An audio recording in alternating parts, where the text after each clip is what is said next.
로마로 압송되어 갑니다. 군사들이 지키고 있어요. 그래서 바울은 자유로운 것 같지만 사실은 죄인 아닌 죄인의 입장에 서 있는 것을 볼 수 있습니다. 로마로 가는 길이 순탄치 않았습니다. 유라굴로라고 하는 엄청난 풍랑이 불어가지고 바울이 탄 배에 276명이 타고 있었는데 한순간에 다 수장될 수 있는 위기감이 고조됐죠. 사실 바울은 알고 있었습니다. 배를 움직일 때가 있고 배를 멈춰야 될 때가 있는 것을 알고 있었습니다. 그 이유는 하나님께서 바울에게 지혜를 주시고 영안을 열어주시고 성령의 교통하심의 음성을 듣게 하고 확증을 갖도록 영권을 주셨기 때문에 가능한 겁니다. 여러분, 우리 믿음의 사람들은 영력으로 삽니다. 하루 세끼 밥을 먹고 육신의 떡으로 사는 것 같지만 사실 영력으로 버텨나가는 겁니다. 그래서 오늘 저녁에도 금요 기도회로 나오신 여러분들은 세상의 육신의 떡으로 족할 수 있는 것 그거 말고 하나님의 말씀 부르짖어 기도할 때 응답하시고 능력 주셔서 사명 감당하게 하시고 개인적으로 사명 감당하게 하시고 교회 공동체 안에 주신 이 중요한 사명을 우리 함께 협력하여 감당할 수 있도록 오늘 저녁에 그 은혜와 능력을 오늘 여기에 동참하신 여러분들 또 인터넷 방송으로 함께한 동역자들 속에 눈에 보이지 않지만 하나님의 영광과 능력의 권세가 함께 하셔서 그 사역을 감당하게 하시는 거죠. 바울도 마찬가지였습니다. 이제는 그의 사역의 행보가 마지막으로 치닫고 있습니다. 점점 하나님 앞에 부름받을 날이 가까워져. 바울의 소원은 로마까지 가고 로마를 거쳐서 스페인까지 가서 복음을 전하는 것이 목적이었습니다. 유대교주의자들이 적지 않게 바울을 핍박했죠. 그래서 지역 총독에게 재판을 받고 신문을 당하고 그런데 아무리 법적으로 따져봐도 바울에게 죄 몫이 없어요. 그런데 유대교주의자들이 계속 고발을 하는 겁니다. 뭘 고발하나요? 유대교를 흔들고 있다. 교회를 회방하고 있다.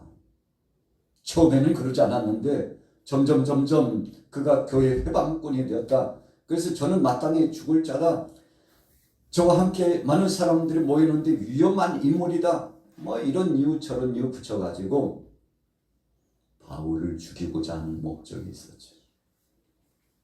아무리 변명을 하고 자신은 악의적인 것이 아니라 내게 임재하시고 나를 불러주신 그리스도 예수께서 사도로 자신을 불러주셔서 하나님께 받은 그 중요한 복음을 전하는 것뿐이라고 변명을 해도 통하지 않아요.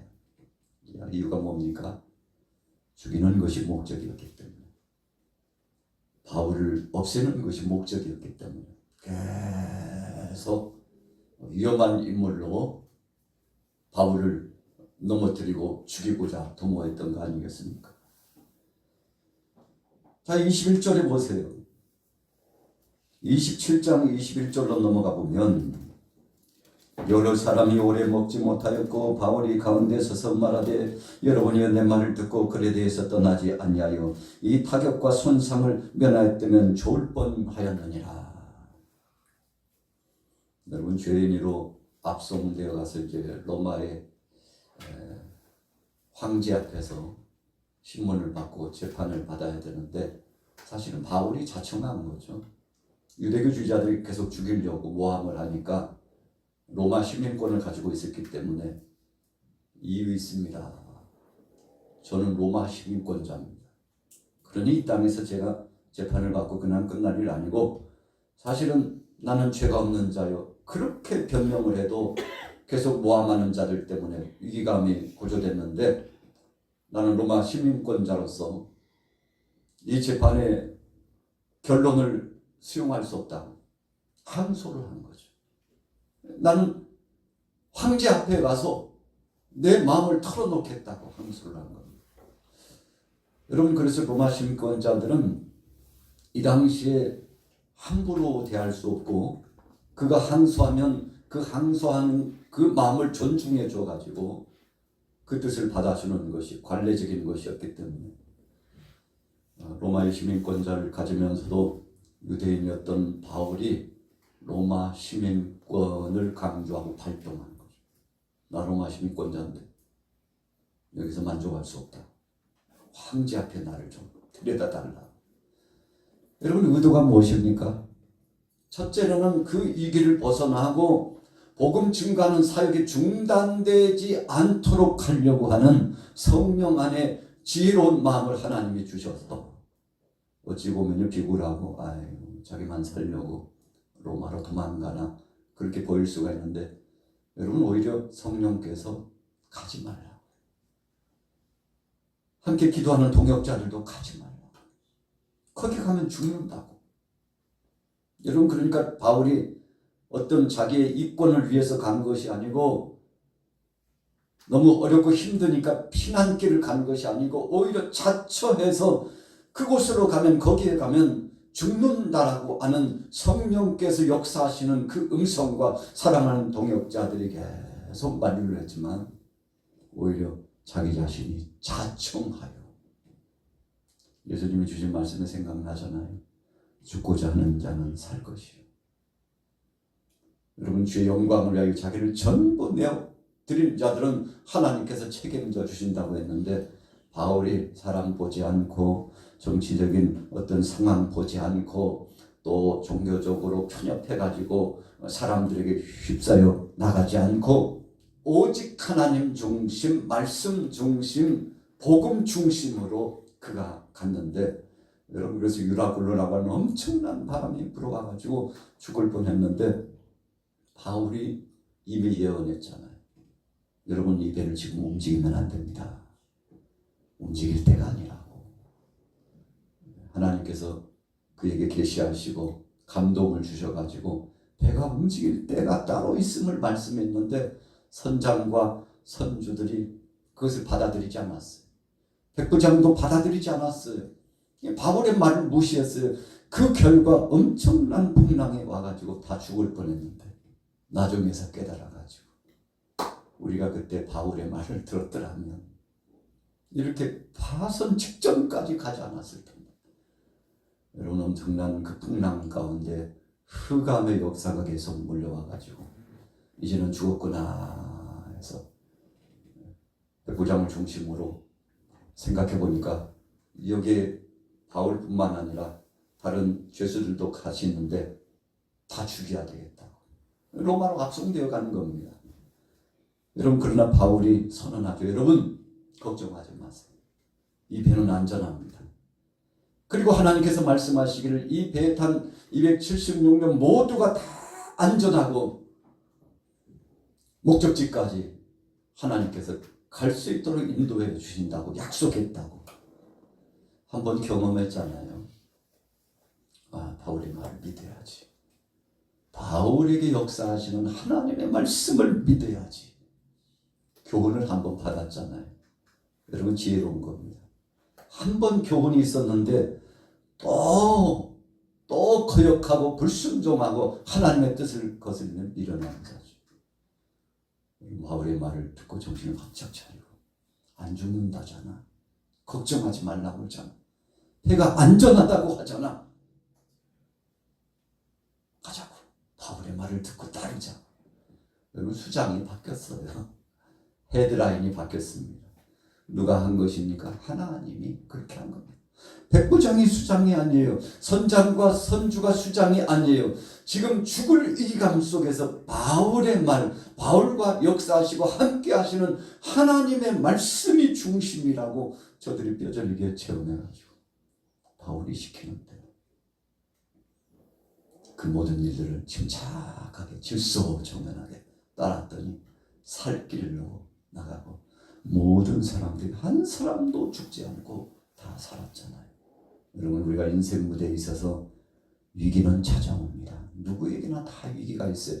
그러나 그 위기감 속에서 우리가 하나님 편에 맡기고 하나님을 바라보느냐, 아니면 사람을 바라보고 사람 편에 서느냐, 여러분 여기서 판가름 나는데 사람들이 정신을 차리고 하나님 편에 딱 서 있으니까 피난처, 도피섬, 하나님의 은혜로 구원받는 역사를 체험한 거죠. 여러분, 그래서 바울은 비굴한 사람이 아닙니다. 목숨 부지하기 위해서 피난을 간 사람이 아니에요.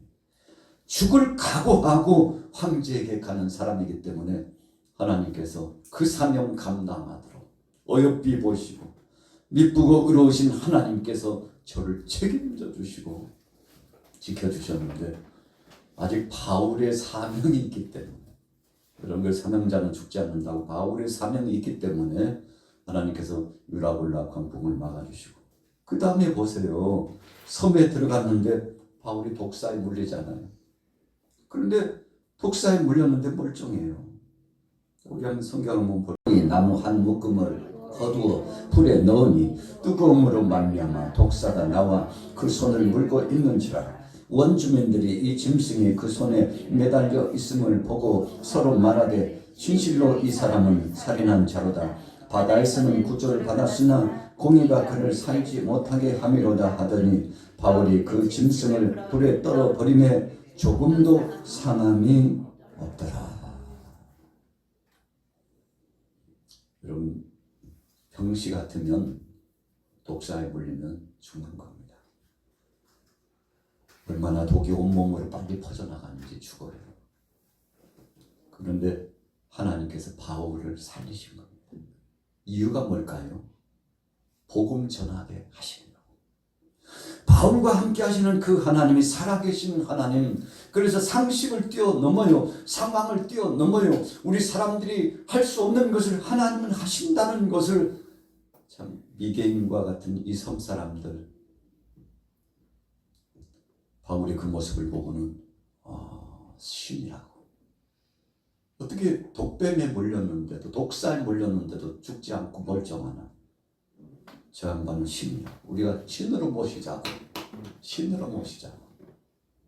그러나 바울은 하나님이 지키시고 하나님이 역사하신 거라고.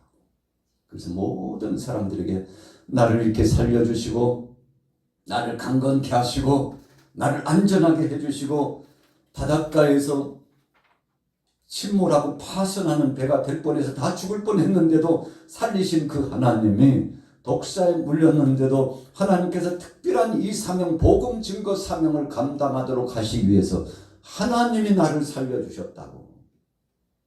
여러분, 하나님 앞에 영광을 돌리면서 그 토착민들, 토인들에게 내가 아니고 하나님의 여호와 하나님이 하셨다고. 여러분들도 그분을 믿으면 그분이 여러분들을 도우시며, 바로 그분께서 우리를 위하여 하나밖에 없는 독생자들 예수 그리스도를 보내주셨는데, 예수 그리스도를 구주로 영접하면 구원받고 영생하고 천국의 소망을 갖고 부활의 순망을 가지고 살아가게 된다고. 잡다한 모든 우상을 내려놓고 하나님을 앙망하고 주님 앞에 나오라고 복음을 증거했는데, 여러분 모든 사람들이 주님 앞에 돌아오게 된 줄로 믿습니다. 바울의 목적은 다른 게 아니에요. 로마로 가는 게 목적이에요. 로마로 뭐하러 갑니까? 황제가 궁금해서 황제 대면하고 진상을 먹기 위해서 아니에요. 황제에게도 복음을 전하기 위해서. 황제를 만나다 보니까 고관 대작들을 또 먼저 선행적으로 만나게 되는데, 그들에게도 복음을 전하려고. 오늘 28장에 보면 바울이 이제 로마로 들어가게 됩니다만, 그가 사실은 집에 들어가 생활은 하지만 감시망 속에서 감금되다시피 생활을 하죠. 그럼에도 불구하고 바울은 그에게 나와서 함께 친구 삼고자 하고, 로마 시민권자라는 소식을 이미 알았기 때문에 바울이 왜 그렇게 됐는지 자초지종을 듣고, 바울이 믿는 그 하나님이 어떤 분이신지 이미요 로마에 도착했는데, 사람들이요 얼마나 소문이 빠른지, 아야 다 죽을 뻔했는데 270여 명이 한 사람도 죽지 않았다면서 한 섬에 들어가지고 독사에 물렸는데 죽지 않고 요상히 건재하게 사역을 진행했다면서 도대체 당신의 정체가 당신의 정체가 뭐냐고, 어떻게 그런 일이 있을 수 있느냐고 여러분 얼마나 궁금했겠습니까? 그래서 구간 대작들이, 동네 유축급에 속한 사람들이 바울이 감금되어 있는 이 가옥에 와가지고 바울의 그 말을 듣고자 귀를 열고 사람들이 몰려오기 시작하는데 참 대단했습니다. 여러분, 이렇게 하나님께서 사람들을 바울 편에 급하여 주셨을까요? 오늘 주제는 바울이 복음을 전할 수 있는 기회를 하나님이 허락하시고자 그런 거죠. 자, 22절로 넘어가 보겠습니다. 28장 22절부터 읽습니다. 시작. 이에 우리가 너희 사상이 어떠한가 듣고자 하니 이 파에 대하여는 어디서든지 반대를 받는 줄 알기 때문이라 하더라. 그들이 날짜를 정하고 그가 유숙하는 집에 많이 오니 바울이 아침부터 저녁까지 강론하여 하나님 나라를 증언하고 모세 율법과 선지자의 말을 가지고 예수에 대하여 권하더라. 바울에게 직설적으로 이야기합니다. 아니, 당신이 믿고 있는 그 그리스도는 이란 자라고 하는 소문이 바다라던데, 그리고 적대적인 관계를 갖는 사람들이 그렇게 당신을 핍박하고 당신을 조롱하고 있다던데, 도대체 그 파는 정체가 뭐요? 하고 궁금해하는 겁니다. 그리스도가 누구냐고, 예수가 누구냐고, 그 이야기 좀 듣고 싶다고.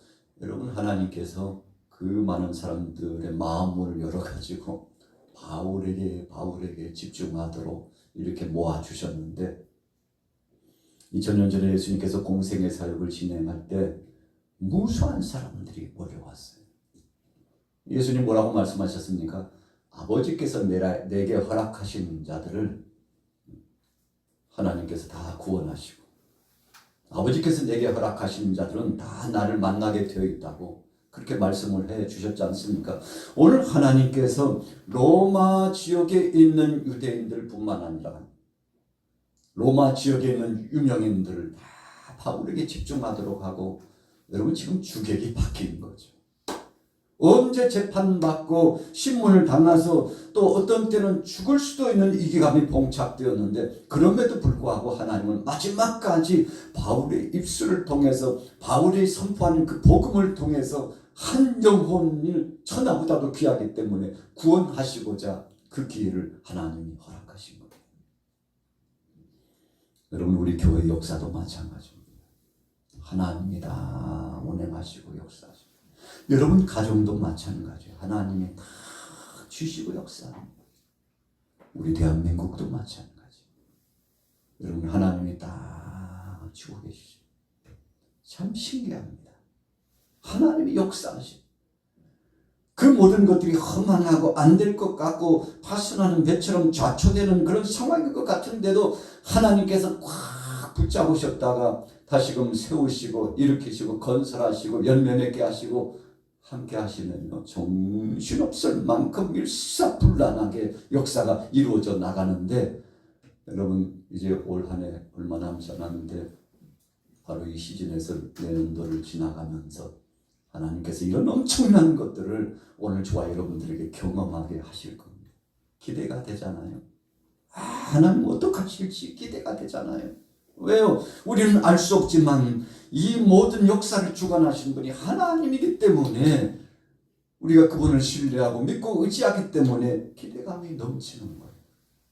오늘 바울이 그 믿음 가지고 나가서, 아니, 어떻게 죄인의 신분으로 왔는데 저렇게 태어날 수 있고 저가 말하는 이 말에 힘이 있고 어떻게 권세가 있느냐 하고 사람들이 깜짝 놀랐어요.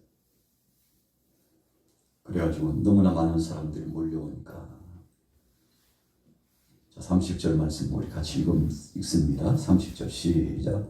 바울이 온 이태를 자기 셋집에 머물면서 자기에게 오는 사람을 다 영접하고 하나님의 나라를 전파하며 주 예수 그리스도에 관한 모든 것을 담대하게 거침없이 가르치더라. 하나님이 역사하시면 이렇게 됩니다. 지금 감옥에 들어가고 있어야 될 사람이 한 집을 정해가지고 거기서 쉴 수 있도록 음식물을 늘 제공하고 또 섬기는 사람들을 도와주고 붙여주고 그래가지고 극진한 예우를 받으면서 말씀을 계속 강론하는데 그 말씀이 힘이 있고 능력이 있어가지고 감동을 받고 그리스도인이 된 사람이 한둘이 아니에요. 여러분, 하나님께서 이렇게 하신 이유가 바로 이 로마에 바울과 함께하고 있는 이 사람들을 통해서 교회를 다시금 세우고 그 사람들을 통해서 스페인뿐만 아니라 땅끝까지라고 그랬잖아요. 온 천하에 우리 한국 땅까지 하나님의 이 생명의 복음이 증거되도록 하시기 위해서 하나님이 그렇게 역사하시고 바울을 쓰시고 동역자들을 붙여주시고 물질과 명예와 권세 있는 사람들을 붙여주셔가지고 그들이 먼저 복음을 받아들이니까 우축순처럼 복음의 진수 앞에 무릎을 꿇고 하나님 앞에 영광을 돌리게 된 거죠. 여러분, 그런데 예수님 계실 당시에도 그랬고 바울이 복음을 전할 때도 그랬고 오늘날도 마찬가지인데 오늘 본문에 보면 똑같은 현상이 나타났다고 했어요. 자, 그 말씀이 24절이에요. 24절로 다시 앞으로 가봅니다. 같이 읽습니다. 24절 시작. 그 말을 믿는 사람도 있고 믿지 아니하는 사람도 있어. 서로 맞지 아니하여 흩어질 때 바울이 한 말로 이르되 성령이 선지자 이사야를 통하여 너희 조상들에게 말씀하신 것이 옳도다. 이르렀으되 이 백성에게 가서 말하기를 너희가 듣기는 들어도 도무지 깨닫지 못하며 눈으로 보고 귀로 듣고 마음으로 깨달아 돌아오면 내가 고쳐줄까 함이라 하였으니 그런즉 하나님의 이 구원이 이방인에게로 보내어진 줄 알라. 그들은 그것을 들으리라 하더라. 여러분, 여기서 두 부류가 나옵니다. 믿는 부류가 있고 믿지 않는 부류가 있어요. 믿지 않는 부류는 누굽니까? 유대인 출신, 로마에 상주하고 있는 유대인 출신의 사람들. 바울이라는 사람이 왔다는데 같은 동족이고 그러면서도 로마 시민권을 가졌다니까 자신들하고 비슷비슷한 삶을 사는 바울을 보고 관심을 갖고 왔는데 전하는 말씀을 듣다 보니까 이건 유대교 주의에서 말한 예수 그리스도를 부정하는 그 뜻과는 상이하다는 것을 알고 우리가 이런 말 들으려고 왔나? 예수님을 구주로 영접하지 않았어요. 같은 동족이요 한 피가 되고 한 나라 안에서 머물렀던 사람들의 태반이 또 그 사람들과 영향력을 받았던 사람들이요 믿음으로 받지 않았습니다. 그런데 이방인들은 주의 말씀을 듣더니 얼마나 감사한지 이 은혜의 말씀을 우리에게 허락하시고 우리에게도 구원의 도를 허락하신 하나님 앞에 영광 돌리면서 믿음으로 신앙을 고백하고 바울에게 감사하고 하나님 앞에 영광 돌리고 여러분 이 두 부류로 쫙 갈라졌는데 바울이 생각해 보니까 이사야 6장 9절에서 10절 말씀이 생각나가지고 26절 말씀에 이 말씀을 하는 거예요. 그렇게 무수하게 선지자들을 급파해서 하나님께서 그리스도께서 오실 것에 대한 말씀을 주시면서 회개하라고 말씀해 주셨으나 회개하지 않던 그 조상들처럼 지금 당신들도 일생일대에 있어서 정말 마지막 기회가 될지도 모르는 이 은혜의 말씀을 선물로 받았음에도 불구하고 부정하고 무시하고 조롱하고 그리고는 더 이상 함께하지 않고 그냥 떠나지 않고 입에 담지 못할 엄청난 욕을 하고 방해를 하고 떠나는 그 무리들을 보면서 질타를 가한 거잖아요. 눈이 있어도 눈이 감겼구나. 귀가 있어도 듣지 못하는구나. 듣기는 듣는데 하나님의 영음으로 듣고 주의 말씀으로 받아야 되는데 그게 들어가는 듯 하다가 흘러버리고 눈으로 보는 듯 하다가 가려져 버리고 마음이 열린 듯 하다가 닫혀버리고 이런 저주 가운데 가장 큰 저주가 바로 그겁니다. 눈 가지고 귀 있는데 마음에 이 변화를 경험할 수 있는 깨닫는 이 자각적인 역사도 있는데 이것을 선용하지 못하고 하나님의 말씀을 받지 못하는 것보다 불행은 없습니다. 우리가 전도에도 그렇잖아요. 가정에서 가족들에게 권하고 친척들에게 권하고 이웃에게 권해도 그러잖아요. 두 분류로 쫙 갈라지. 믿는 자와 믿지 않는 자. 예수님도 복음을 전하다가 하나님 나라의 말씀을 전하다가 받아들이지 않으니까 야 가자. 그리고 너희가 나가서 평안의 복음을 전하다가 혹시 안 받으면 유전없이 발에 먼지도 털어버리고 돌아서. 여러분 어떻게 보면요 참 혹독한 말씀이죠. 이유가 뭡니까? 믿으려고 하지 않는 그 대상을 불쌍히 여기고 그 영혼이 기회를 받게 되었으나 그 기회를 유지하지 못하고 아멘으로 화답하지 못하는 것, 그 자체가 바로 그 순간 그 자체가 심판이요 그 순간이 저주라는 사실을 선언한 예수님의 말씀이죠. 바울이 열정을 다해서 말씀을 전하는데 한쪽에서는 은혜가 충만하고 박수를 치고 하나님 앞에 찬송과 경배를 올리고 한쪽에서는 비아냥거리고 조롱하고 희롱하고 그리고 대적하여 나가고. 여러분 어떻게 이렇게 될 수가 있나요? 바울이 복음을 전할 때도 예수님께서 하나님 나라의 말씀을 전할 때도 우리 한국교회 초대 역사도 보면요 쫙 갈라져. 오늘 여러분들은 믿음 편에서 하나님 말씀 편에서 다 굳건히 서게 되었는데 오늘 하나님께서 책임져 주시고 사명을 잘 감당할 수 있도록. 무슨 사명입니까? 복음 증거할 사명을 감당할 수 있도록 영역을 주시고 능력과 권세로 함께하여 주실 줄로 믿습니다. 여러분 그래서 혹시라도 복음 전하다가 반대를 만나거든 사명을 감당하다가 내 생각과는 다르게 하나님 말씀과는 다르게 다른 노선에서 가는 것을 보거든 낙심하거나 절망하지 말고 하나님께서 택한 자가 아닌가 보다. 여러분 그렇게 생각하는 것도 지혜라는 것입니다. 내가 이렇게 전했는데 왜 받지 않느냐라고 진짜 괘씸하다고 이렇게 나를 무시할 수 있느냐라고 이럴 수는 없다고. 여러분 그러면 그 순간 사탄이 가만히 들어와 가지고 우리 속에 귀한 믿음을요 조금씩 다 갉아먹어요. 그래서 우리는 오늘 본문을 아주 명심해야 됩니다.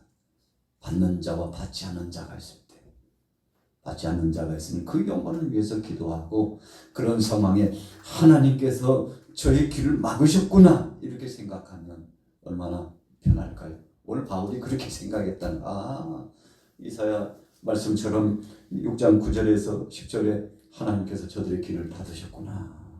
저들의 눈을 감게 하셨구나. 귀한 말씀, 은혜의 말씀을 받지 못하더라. 사실은 그 속에 들어가 보면 믿음으로 받지 않았기 때문에 나타난 결과인데 이사야 선지자가 그 시대를 깨우면서 말씀을 주셨는데 이 말씀 속에 여러분 우리 전도자들이 가져야 될 지혜가 있고 답이 있는 겁니다. 혹시라도 여러분들이 사역을 진행하다가 어려움을 만나거든 문제를 만나거든 주님의 주권적인 능력으로 하시옵소서. 그러나 저 영혼을 불쌍히 여겨주시고 한 번 더 기회를 주옵소서. 그러나 그래도 그 결과가 묘한 상황 가운데 이해할 수 없는 상황으로 진행되거든 하나님께서 버리시는 거구나. 하나님께서 더 이상 이제는 저를 주도하지 않고 내려놓아 버리셨구나 생각하고 하나님 앞에 맡기고 기도하면 되는 겁니다. 그래서 28절을 바울이 강력하게 선언한 겁니다. 다시 한번 읽어볼게요. 28절 시작. 그런즉 하나님이 이 구원이 이방인에게로 보내진 줄 알라. 그들은 그것을 들으리라 하나라. 이방인들에게 전했더니요 얼마나 감사한지 우리 같은 것들에게도 이런 은혜를 주시고 구원의 반열에 아브라함을 믿음의 조상으로 하나님의 자녀로서 우리를 자기 매김하고 불러주신 그 하나님 앞에 영광을 돌리면서 우리가 얼마나 이 때를 기다리는 줄 아느냐고 이런 상한 마음으로 막 오는데 바울이 자기가 생각해도요 감동이 되고 감격스럽고 은혜가 되고 주님이 하시는 것이라. 저렇게 사모하는데 왜 우리 동족들은 그렇게 잔인스러울 만큼 하나님의 뜻을 거역할까? 여러분, 바울이 얼마나 그 마음이 아팠겠습니까? 그럼에도 불구하고 그는 깨달았습니다. 그래서 나를 사랑의 예수님께서 다메섹 도상에서 태양빛보다 강력한 빛으로 내 앞길을 막으시고, 그리고 아나니아 제자를 급하여가지고 비늘 같은 것이 눈에서 떨어지도록 영안을 열어주시고, 이방인의 사도로 내가 너를 택한, 너는 바로 이방인의 사도를, 이방인을 구원하기 위하여 내가 너를 사도로 택했다고. 여러분, 이 음성을 듣고 그가 다시 한번 확증을 얻고서 하나님 앞에 쓰임받은 것을 감사하게 되었잖아요. 그때 아나니아 제자를 통해서 들었던 말씀이 주마등처럼 스쳐 지나갔을 거예요. 그랬구나. 그래서 주님께서 나를 부르시고, 그래서 주님께서 이방인들을 부르시고 그들에게 복음을 증거하도록 성령으로 역사하셨고, 파선하여 죽을 뻔한 위기감 속에서 살리시고, 독사에 물렸는데도 하나님이 살리시고, 그 무수한 죽을 고비를 넘겼음에도 불구하고 그때마다 기적을 체험하게 하신 하나님, 이 사명을 감당하고자 로마를 넘어서 땅끝까지 가도록 하시기 위해서 그랬구나. 바울이 오늘 사도행전 28장의 말씀을 통해서 자기의 심정을 지금 고백하고 있죠. 그래서 우리 현대를 살아가는 우리 그리스도인들은 사도행전이 계속 쓰여지고 있다고 우리는 기억하는 거잖아요. 바울의 뒤를 쫓아서 계속 복음을 증거하는 사랑하는 믿음의 통역자들. 이 교회 역사가 끝나지 않고 계속 이어지는데, 여러분, 오늘 우리가 그 역사의 무대, 복음 증거의 현장에 쓰임 받고 있다는 사실을 감사하시고, 주님 앞에 영광 돌려서 오늘도 기도하실 때 힘있게 기도하시고 응답받게 되시기를 예수님의 이름으로 축원합니다.